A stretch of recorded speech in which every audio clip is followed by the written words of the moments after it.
రవితేజ నటించిన భర్త మహాశయులకు విజ్ఞప్తి సినిమా బాక్సాఫీస్ వద్ద నెమ్మదిగా కానీ స్థిరంగా తన ప్రయాణాన్ని కొనసాగిస్తోంది. భారీ పోటీ మధ్యలో పెద్ద స్టార్ సినిమాల మధ్య నిలబడి ఉండటం అంత ఈజీ కాదు.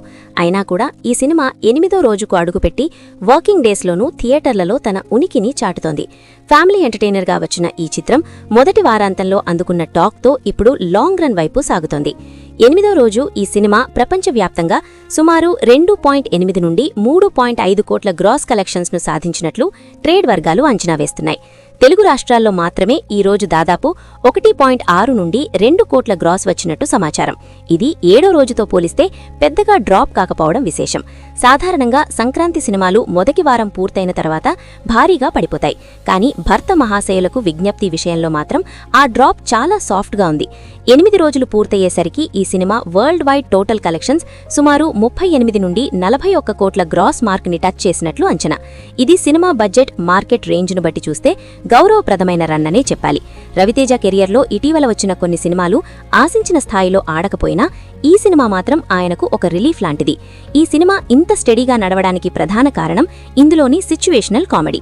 భార్యాభర్తల మధ్య జరిగే సరదా సంఘటనలు, కుటుంబంలో వచ్చే చిన్న చిన్న సమస్యలను హాస్యంగా చూపించిన విధానం ప్రేక్షకులను కనెక్ట్ చేస్తోంది. ముఖ్యంగా ఫ్యామిలీ ఆడియన్స్ ఈ సినిమాను బాగా ఓన్ చేసుకున్నారు. పిల్లలతో కలిసి హ్యాపీగా చూడొచ్చు అనే టాక్ వల్లే వర్కింగ్ డేస్లో కూడా థియేటర్లకు జనమస్తున్నారు. 8వ రోజు ఉదయం షోలు మామూలుగానే ఉన్న మ్యాట్నీ మరియు ఈవినింగ్ షోలకి వచ్చేసరికి చాలా ఏరియాల్లో ఆక్యుపెన్సీ పెరిగింది. గోదావరి జిల్లాలు, కృష్ణా, గుంటూరు, నెల్లూరు లాంటి ప్రాంతాల్లో ఈ సినిమా ఫ్యామిలీ ఆడియన్స్ను బాగా ఆకర్షిస్తోంది. మల్టీప్లెక్సుల్లో కూడా యూత్తో పాటు కుటుంబ ప్రేక్షకులు కనిపిస్తున్నారు. ఇదే ఈ సినిమా లాంగ్ రన్కు బేస్ అవుతుంది. ట్రేడ్ వర్గాల అంచనాల ప్రకారం ఈ సినిమా 2వ వీకెండ్లో మరోసారి జంప్ చూపించే అవకాశం ఉంది.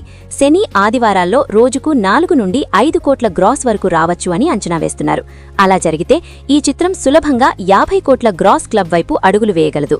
పెద్ద హైప్ లేకుండా కేవలం మౌత్ టాక్తో ఈ స్థాయికి రావడమంటే అది నిజమైన ఫ్యామిలీ హిట్గా మారే సూచన. రవితేజకు ఈ సినిమా ఒక మంచి టర్నింగ్ పాయింట్లా మారే ఛాన్స్ ఉంది. ఆయన కామెడీ టైమింగ్, సింపుల్ క్యారెక్టర్ ఇవన్నీ ప్రేక్షకులకు మళ్లీ గుర్తు చేశాయి. చాలామంది మళ్లీ పాత రవితేజ కనిపించాడు అంటూ కామెంట్స్ పెడుతున్నారు. ఇదే మాట కొత్త ప్రేక్షకులను థియేటర్లకు తీసుకువస్తోంది. ఈ రకం సినిమాలు మొదట నెమ్మదిగా నడిచినా రోజులు గడిచే కొద్దీ బలపడతాయి. ఇలాంటి సినిమాలు బాక్సాఫీస్ వద్ద ఎక్కువ రోజులు నిలవాలంటే ఆడియన్స్ సపోర్ట్ చాలా ముఖ్యం. మీరు థియేటర్లోకి వెళ్లి సినిమా చూసినా లేదా మా వీడియోల ద్వారా మాకు సపోర్ట్ చేసినా అదే మాకు పెద్ద బలం. ఇక్కడ ఒక చిన్న విషయం ఫ్రెండ్స్, మీకు అవసరమైన అమెజాన్ లేదా ఫ్లిప్కార్ట్ ప్రోడక్ట్స్ ఏవైనా కొనాలంటే మా వీడియో డిస్క్రిప్షన్లో ఉన్న లింక్ ద్వారా కొనుగోలు చేయండి.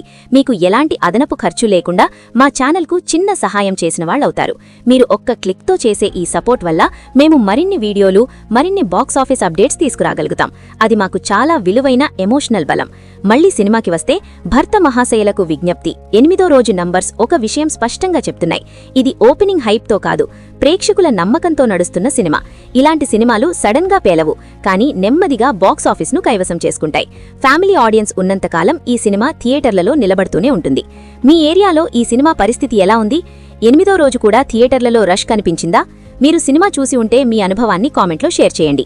ఈ వీడియో నచ్చితే లైక్ చేయండి, షేర్ చేయండి. ఇలాంటి రోజువారీ బాక్సాఫీస్ అప్డేట్స్ కోసం మన ఛానల్ను సబ్స్క్రైబ్ చేయడం మర్చిపోవద్దు.